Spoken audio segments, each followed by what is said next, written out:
Vamos a abrir nuestras Biblias en San Juan, capítulo 6.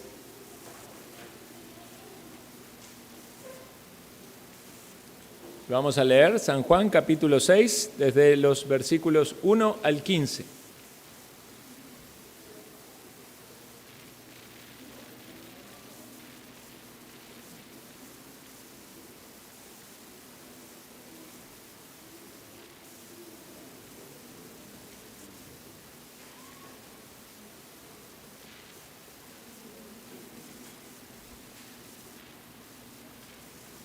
Dice así la palabra del Señor.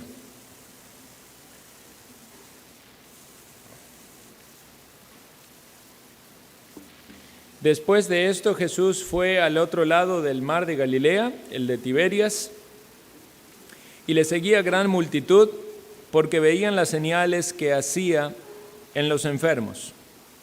Entonces subió Jesús a un monte y se sentó allí con sus discípulos. Y estaba cerca la Pascua, la fiesta de los judíos. Cuando alzó Jesús los ojos y vio que había venido a él gran multitud, dijo a Felipe: ¿de dónde compraremos pan para que coman estos? Pero esto decía para probarle, porque él sabía lo que había de hacer. Felipe le dijo: 200 denarios de pan no bastarían para que cada uno de ellos tomase un poco. Uno de sus discípulos, Andrés, hermano de Simón Pedro, le dijo: aquí está un muchacho que tiene 5 panes de cebada y 2 pececillos, mas ¿qué es esto para tantos? Entonces Jesús dijo: haced recostar la gente. Y había mucha hierba en aquel lugar, y se recostaron como en número de 5,000 varones. Y tomó Jesús aquellos panes, y habiendo dado gracias, lo repartió entre los discípulos, y los discípulos entre los que estaban recostados, asimismo de los peces, cuanto querían. Y cuando se hubieran saciado, dijo a sus discípulos: recoged los pedazos que sobraron, para que no se pierda nada. Recogieron pues y llenaron 12 cestas de pedazos, que de los 5 panes de cebada sobraron de lo que habían comido. Aquellos hombres entonces, viendo la señal que Jesús había hecho, dijeron: este verdaderamente es el profeta que había de venir al mundo. Pero entendiendo Jesús que iban a venir para apoderarse de él y hacerle rey, volvió a retirarse al monte el sol. Hasta aquí nomás, hermanos, en la lectura de la palabra. El milagro de la alimentación de los 5,000, un pasaje muy conocido y maravilloso. Es un milagro impresionante y no debemos acostumbrarnos, sobre todo los creyentes o los que han pasado por la lectura de la Biblia varias veces o que han sido expuestos a escuchar un pasaje conocido como este. No debemos acostumbrarnos a los milagros, sino seguir considerando lo asombroso que son, y particularmente en este caso este milagro. Obviamente hizo muchos milagros el Señor, muchos milagros, todos los milagros tienen su aspecto asombroso. Este particularmente llama mucho la atención por varias cosas que vamos a considerar y vamos a mencionar. Pero al finalizar el Evangelio de Juan, el mismo autor dice: hizo además Jesús muchas otras señales en presencia de sus discípulos, las cuales no están escritas en este libro, pero estas se han escrito. Y aquí viene el propósito: para que creáis que Jesús es el Cristo, el Hijo de Dios, y para que creyendo tengáis vida en su nombre. Entonces tenemos en claro el propósito por el cual los milagros fueron realizados. El Señor estaba confirmando las señales escritas acerca del Mesías, estaba llevando a las personas a la confirmación de quién Él era y qué era lo que Él venía a hacer. pero también el registro de los mismos milagros fue escrito para nuestro provecho, que no estuvimos allí y no presenciamos esos milagros. Y el propósito está allí expresado. Él quiere que nosotros creamos en Él, que experimentemos la salvación, para que creáis en el nombre, para que creáis en que Jesús es el Cristo, el Hijo de Dios, y para que creyendo tengáis vida en su nombre. Entonces, si hay entre nosotros personas que no tienen a Cristo, deben ver en la exposición de este milagro un argumento y una razón más para que crean que Jesús es el Hijo de Dios, el Salvador, y para que reciban en Él el perdón de pecados y experimenten la salvación. Pero también los creyentes somos animados, confortados al meditar en las verdades del Evangelio. Necesitamos seguir escuchando el mensaje del Evangelio que ha traído a nuestra vida la salvación, y nos edificamos cuando pensamos en Jesús y todos sus atributos y sus virtudes y la manera en la que Él se relacionó con las personas. La palabra de Dios, que es viva y eficaz, es utilizada por el Espíritu Santo de Dios para suplir nuestras necesidades. Entonces podemos gozarnos al leer una historia como esta, más allá de que sea conocida o que ya la hayamos leído antes y hayamos sacado provecho con anterioridad. Uno de los propósitos claramente marcados en el libro de Juan, en el Evangelio de Juan, es confirmar y demostrar la deidad de Jesucristo. Él es el Mesías, Él es el Cristo, el enviado. Recordemos al inicio del libro cuando se nos dice que Él es eterno, en el principio era el Verbo. Luego se nos dice que Él es Dios, dice el Verbo era con Dios y el Verbo era Dios. Jesucristo es el Creador, todas las cosas por Él fueron hechas y sin Él nada de lo que ha sido hecho fue hecho. Jesucristo es el dador de la vida y dador de la luz. Dice, en Él estaba la vida y la vida era la luz de los hombres. Jesucristo es vencedor. Aunque el mundo está en tinieblas y en oscuridad, dice la luz, resplandece en las tinieblas y las tinieblas no prevalecieron contra ella. Por lo tanto, todos aquellos que buscan a Cristo, que miran a Cristo, que ponen su fe en Cristo, que lo reconocen a Jesucristo como Dios, como el Señor, en otras palabras, que experimentan la fe, el arrepentimiento y la fe, experimentan también lo más maravilloso que alguien pueda experimentar en la vida, que es la salvación. No hay ninguna otra experiencia comparable en esta vida que tener comunión con Dios. Ninguna otra. Usted puede haber pasado experiencias extraordinarias en este mundo.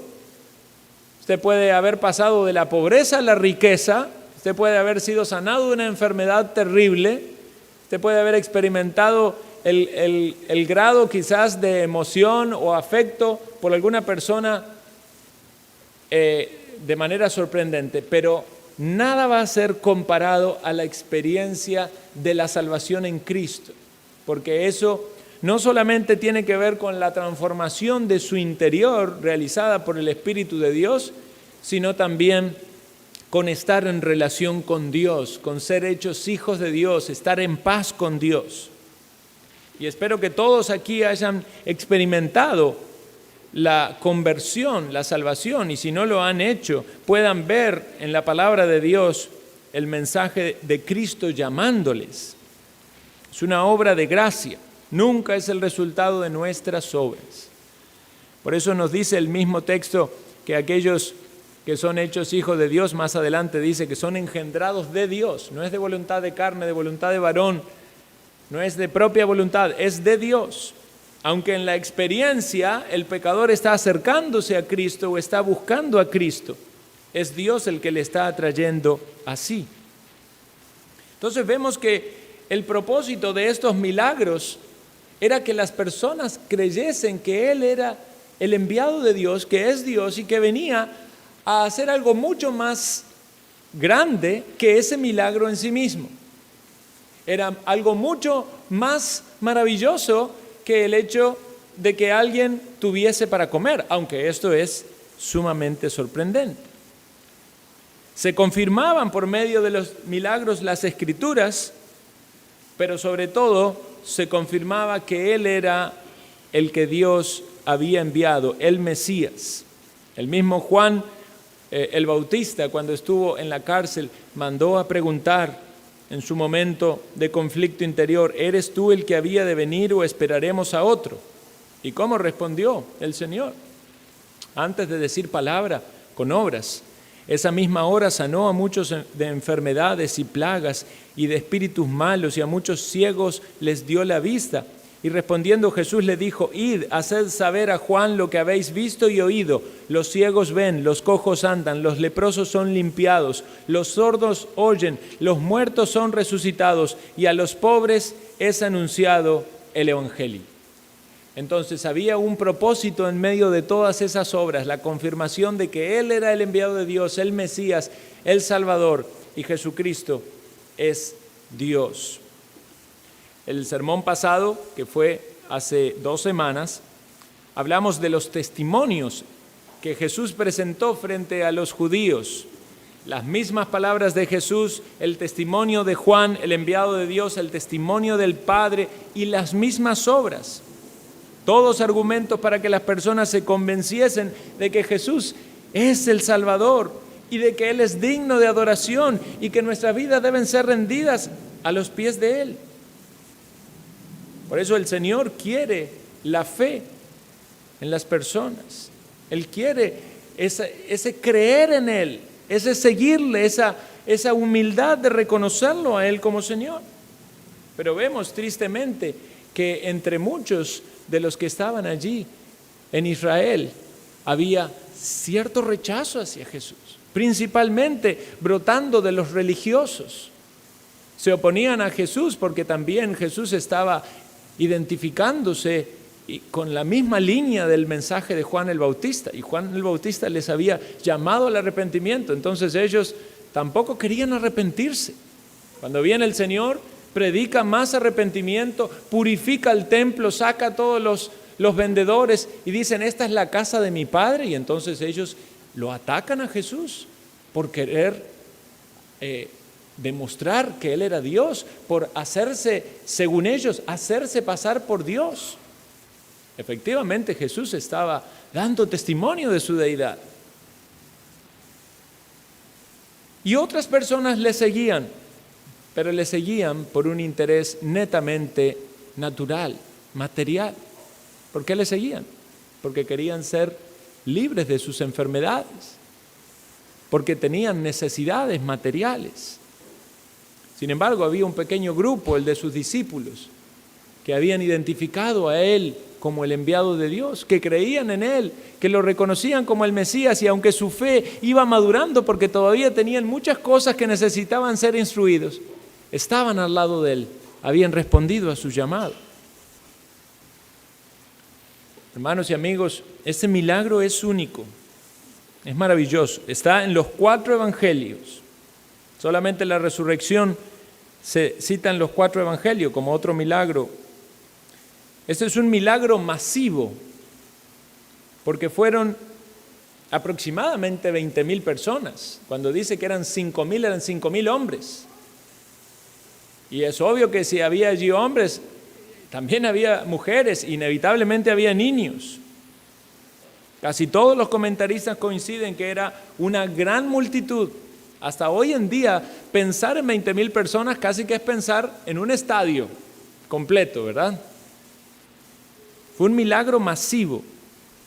Y no solamente fueron testigos, sino que experimentaron el milagro, porque todos comieron del pan y del pescado que el Señor mismo creó.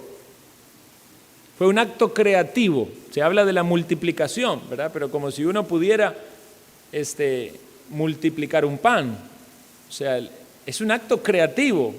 Había un pan, había allí el pescado y los panes, pero lo que el Señor está haciendo es creando más de lo mismo. Y cada uno de ellos comieron y se saciaron. Y vamos a ver después en más detalle esa parte. Recordemos que si el Señor es creador, no hay nada imposible para Él. Tampoco necesitaba de esos panes y esos peces para poder alimentar a la multitud. Pero así lo hizo. Entonces, pensemos un poco más en el contexto. Este rechazo generalizado, los religiosos estaban molestos porque Él sanaba a las personas en el día de reposo. Esto quebrantaba las tradiciones, entonces vino a mover y a desarmar esas estructuras religiosas que no tenían ningún apego a la verdad de Dios. Eran estructuras que habían montado sobre la verdad de Dios, pero eran tradiciones humanas. Es verdad que había un mandamiento sobre el día de reposo, pero ellos habían añadido muchas cosas al punto tal de negar la buena obra de suplir una necesidad en ese día. Cuando enseñamos acerca del día de reposo, enseñamos qué es permitido hacer en el día de reposo y qué es mandado por Dios hacer en el día de reposo. Obras de necesidad y de misericordia. Y sería incorrecto no hacerlas cuando es debido. Estos religiosos se molestaban porque Jesús no venía del grupo de ellos, sino que había surgido con humildad, no identificado con esas escuelas rabínicas, sino alguien del pueblo, alguien humilde, pero alguien con palabras y con autoridad, respaldado por Dios. El mismo Nicodemo dice: sabemos que has venido de Dios, porque nadie puede hacer estas señales que tú haces si no está Dios con él. Pero había pecado en el corazón de ellos. Querían matarle.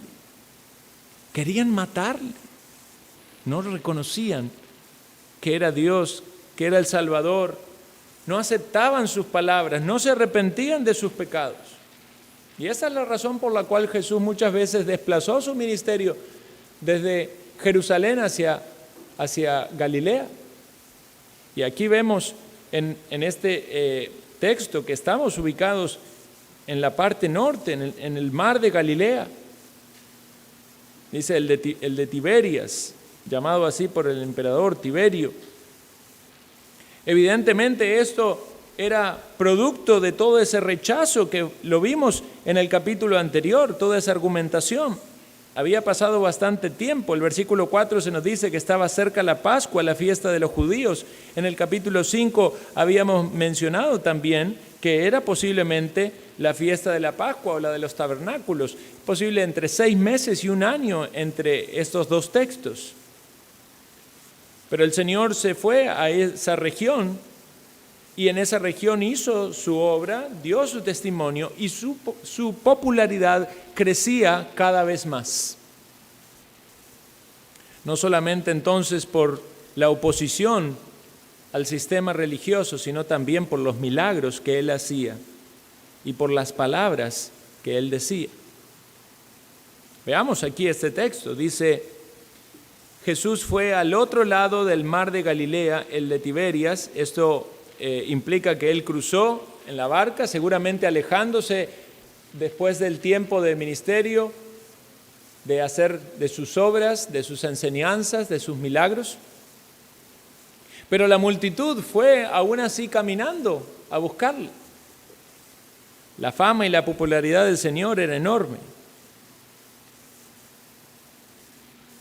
Dice en el versículo 2: y le seguía gran multitud porque veían las señales que hacía en los enfermos.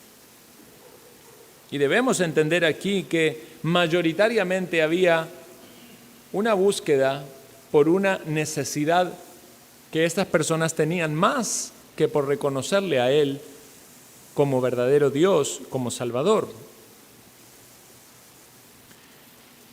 Entonces dice que Jesús subió a un monte y se sentó allí con los discípulos. Esta es una zona de unas colinas, de una ladera con mucha vegetación, con mucha hierba. Y estaban allí quizás en un sentido queriendo descansar, pero de pronto se ve nuevamente rodeado de la multitud. Coincidía con la época en la que la gente bajaba de las ciudades del norte hacia Jerusalén. Posiblemente muchos que se enteraron de la fama de Jesús y sabían de sus milagros quisieron también buscarles. Y el versículo 5 dice que alzó los ojos y vio que había venido a él una gran multitud. En los otros evangelios se nos dice que hizo también muchos milagros el Señor. Y llegó la noche. Y él tuvo esa compasión porque era de noche y había una gran multitud y no era la época como es la de ahora. Una época donde conseguir comida no era tan fácil, donde la comida tenía que ser preparada. No era ir a un lugar, a un comercio a comprar algo. Imagínense la situación para ellos, en los campos, lejos de las ciudades, quizás familias completas, con una gran necesidad.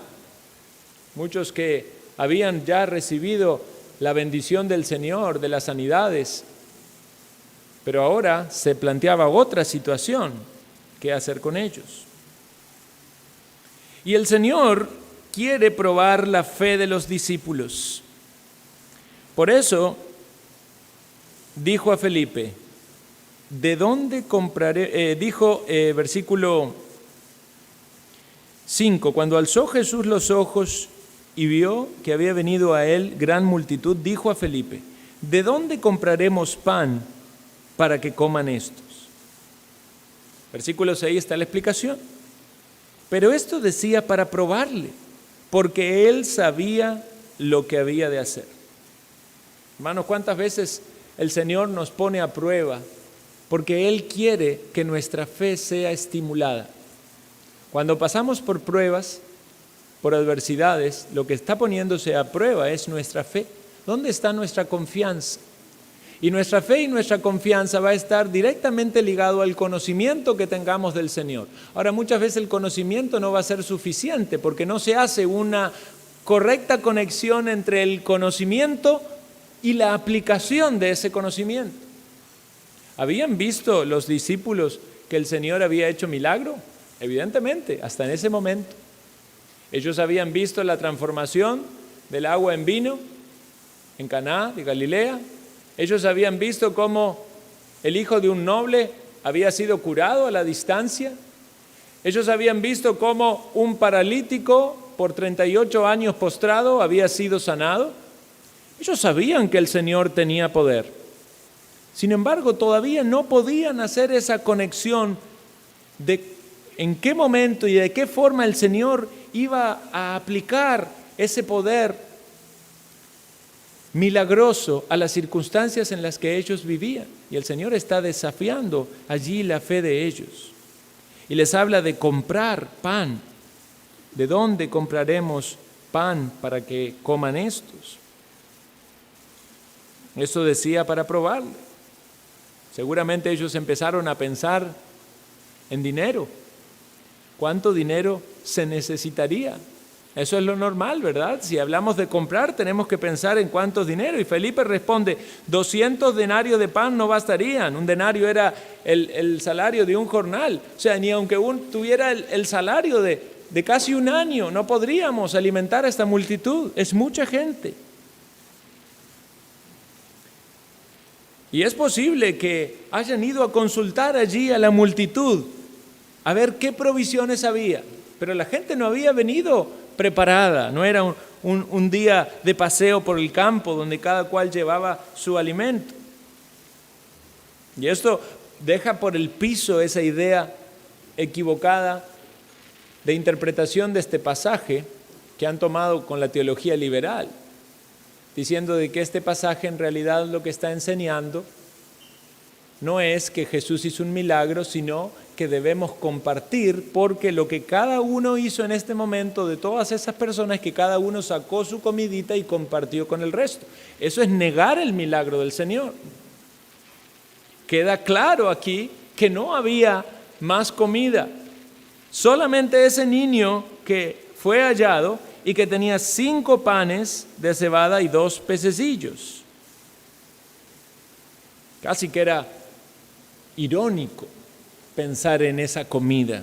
Dice, ¿mas qué es esto para tantos? Bueno, hermanos, ustedes mismos lo pueden experimentar cuando usted invita a algún hermano a la casa a tomar café, ¿verdad? Y si no tenemos pan, ¿verdad? Vamos a comprar pan y va a comprar 2 baguettes. Y si no va a alcanzar, compre 3. Compre un pancito dulce o una pupusa, ¿verdad? Pero, ¿cuánto come usted? ¿Cuánto comemos, verdad? En una merienda. ¿Y qué pasa si llega la noche y ya pasamos todo el día afuera y uno tiene hambre? Uno empieza a contar cuántas personas somos, cuántas pizzas necesitamos para 2, 3 familias, pero son 20,000. ¿Cómo vamos a hacer? Bueno, que vayan para su casa, pero están lejos de la casa y han de tener hambre. Algunos pueden desmayar por el camino. ¿Qué harían ustedes, discípulos? Pareciera que el Señor quiere llevarlos a pensar. Entonces Jesús dijo, haced recostar a la gente. Algo está cambiando aquí. El Señor, con su voz de mando, eso me hace pensar, ¿verdad? Cuando el Señor venga, ¿verdad? Que dice la Biblia, con su voz de mando, de líder, ¿verdad? Esa palabra, esa frase, hacer recostar a la gente, es un punto que cambia todo allí. ¿Qué va a hacer el Señor? Ven, hermanos, qué importante que es escuchar al Señor. Es importante escucharlo, aun cuando estamos en pruebas, es importante escucharlo y considerar qué es lo que Él ha de hacer. Él quiere que nuestra fe sea estimulada, Él quiere también nuestra obediencia. Él quiere nuestro bien, Él quiere el bien de esta gente. Era un lugar de hierba, era un lugar de colinas, era un lugar precioso, a la orilla de un lago. Él había bendecido a esas personas con sus buenas obras. ¿Eres consciente de todo lo que Dios te da de bueno para ti y quiere tu bien? Aun cuando quizás en nuestro corazón no están las mejores intenciones para con Él. Quizás estamos más preocupados por nuestras enfermedades, más preocupados por lo que no hay en nuestro estómago, que preocupados por oír lo que Dios quiere de nuestras vidas y cómo debemos nosotros vivir. Los discípulos hicieron recostar a la gente. Dice que eran en número 5,000 varones. No están mencionadas aquí las mujeres y los niños. Y tomó Jesús aquellos panes. Esos panes no eran panes como nosotros podemos imaginar, ¿verdad? Panes blandos. Eran como galletas secas. Y eran pequeñas. Aquí se les llama panes, ¿verdad? Dice que tomó el Señor esos panes y habiendo dado gracias los partió,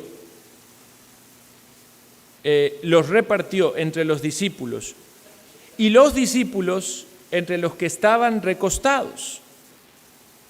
Entonces las personas estaban allí recostadas y empezaron a recibir trozos de panes. Allí se mencionan unas cestas, unas canastas. Algunos se preguntan de dónde salieron, posiblemente eran 12, posiblemente eran elementos que los discípulos utilizaban para llevar sus pertenencias. Lo cierto fue de que en este momento de repartir, este acto creativo está aconteciendo. Y las personas están viendo que siguen repartiendo y repartiendo y repartiendo y repartiendo y nunca se acaba de proveer todo lo necesario. Asimismo de los peces. Entendemos que eran peces que estaban aptos para ser consumidos. Yo no sé si sería una práctica entre los judíos comer peces crudos, pero pienso que estaban cocinados. Ahora pensemos que ese pan y esos peces fueron creados por Dios, al igual que los peces y el pan que el niño llevó. Pero lo maravilloso de este milagro es que eso fue hecho en ese momento. La mayoría de las cosas que nosotros podemos comer o tener en nuestras manos provienen de cosas que Dios ha creado, ¿verdad? Porque si uno come una harina, eso viene del grano que Dios creó, pero Dios determinó los medios por el cual se reproducen los granos y proveen ese alimento. Del mismo modo los seres vivientes, los peces. Pero en ese momento Dios creó eso. Dios creó ese pez y si estaba cocinado también lo cocinó allí. Y esos panes, me imagino que deben haber sabido muy rico, porque fue hecho por Dios. Y había allí una gran multitud encima hambrienta. Y dice que comieron todo lo que quisieron. ¿Cuánto querían? Versículo 12. ¿Cuánto querían? Y cuando se hubieran saciado, o sea, la provisión de Dios no fue escasa, fue abundante hasta la saciedad.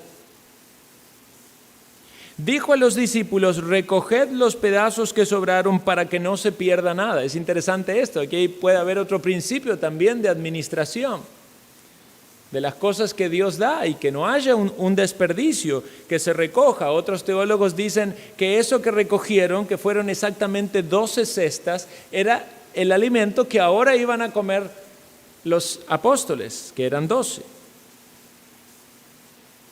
Recogieron pues y llenaron 12 cestas de pedazos, que de los 5 panes de cebada sobraron a los que habían comido. Entonces tenemos allí una multitud saciada de un alimento, entiendo yo, muy sabroso, creado por Jesús en ese mismo momento. Y entonces, maravillados de algún modo por esto, versículo 14 nos dice la conclusión a la cual llegan estas personas. Aquellos hombres, viendo la señal que habían hecho, dijeron: este verdaderamente es el profeta que había de venir al mundo. Recuerden ustedes que Moisés había hablado y anunciado, Dios le había anunciado que iba a levantarse otro profeta. Moisés era visto como el profeta, sobre todo con esta idea de pensar en la Pascua, cuando salieron de Egipto, cuando el Señor vino con sus plagas sobre Egipto, pero los judíos allí que celebraron la liberación, el sacrificio de ese cordero, y el castigo pasó sobre ellos y no hubo muerte en esos hogares y luego fueron liberados. Había algo muy significativo con lo que pasó con Moisés y el pueblo judío en la Pascua. Entonces estaban con expectativa esperando del Mesías, el profeta. Algunos quizás entendían de manera equivocada como otra figura, pero otros sí comprendían que el profeta era una referencia mesiánica. Pero cuando ellos dicen, este verdaderamente es el profeta que había de venir al mundo, ¿qué era lo que había en el corazón de ellos? ¿Había arrepentimiento y fe? ¿Había un asombro por la persona de Cristo y quién Él era? ¿O estaban pensando tan solamente en sus propias necesidades? Bueno, entendemos que esto era algo más natural, algo más humano, más carnal. Por eso Jesús dice, versículo 15, entendiendo que venían a apoderarse de Él para hacerle rey. Vean que no, era una multitud muy interesada en que Jesús sea el rey, pero un rey terrenal. Un rey que provee para las necesidades terrenales, un rey maravilloso porque no solamente les da pan, sino que no tienen que hacer ningún esfuerzo, además los sana de las enfermedades. ¿Quién no quiere tener ese rey? ¿Quién no quiere tener un presidente así, verdad? Sin embargo, Jesús no quería ese tipo de reinado.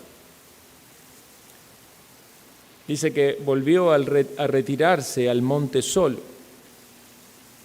Muchas personas quieren al Señor Jesucristo de este mismo modo que la multitud lo quiere, como aquel que puede suplir sus necesidades materiales, resolver sus problemas terrenales, aliviarlo de sus enfermedades y de sus dolores.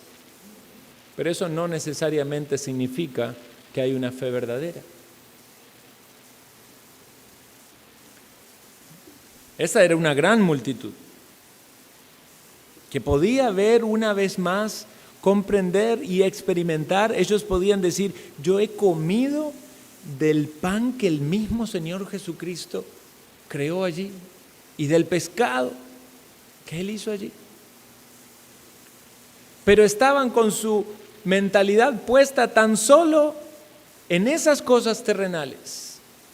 Aún los discípulos, nos dice el texto posterior, cuando estaban en las barcas y que el Señor se les aparece, que sus corazones estaban endurecidos porque no habían entendido lo de los panes.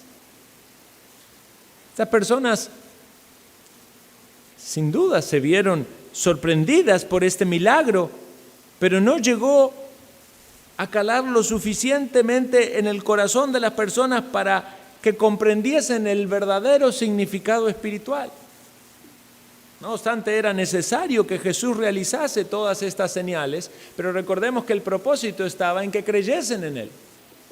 Y sin duda la palabra de Dios es viva y eficaz. En algún momento algunos de ellos habrán sido salvos por este testimonio, por esta obra. Algunas personas incluso pueden ser salvas hoy, escuchar este milagro del Señor Jesucristo. Pero no van a ser salvas por entender de que Jesús puede multiplicar el alimento. Tienen que entender el significado espiritual detrás de este sermón, de este milagro. Él es Dios. Él es Dios. Él tiene poder creador. Él puede suplir tu necesidad. Y tu necesidad es más que alimento, es más que salud. El perdón de tus pecados, la paz con Dios, comunión con el Dios Santo. ¿Cuántas personas en este mundo, torciendo el mensaje del Evangelio, presentan una religión centrada en suplir las necesidades terrenales? Eso es lo que pasa con estas iglesias donde se predica con énfasis en los milagros. Siempre va a haber adeptos, ¿verdad? O sea, nunca se van a quedar sin personas que busquen los milagros. Aunque esto de la pandemia ha hecho que muchas iglesias falsas cierren, ¿verdad? Algunos ya le han tenido miedo a las enfermedades o han visto que muchos de esos son falsedades. Pero se lucra con la necesidad de la gente porque hay enfermos. Y hay aquellos que ofrecen o juegan con esa expectativa de suplir para esa necesidad. Tristemente, muchos con engaño. Ahora, efectivamente, para el Señor no hay nada imposible y Él puede sanar.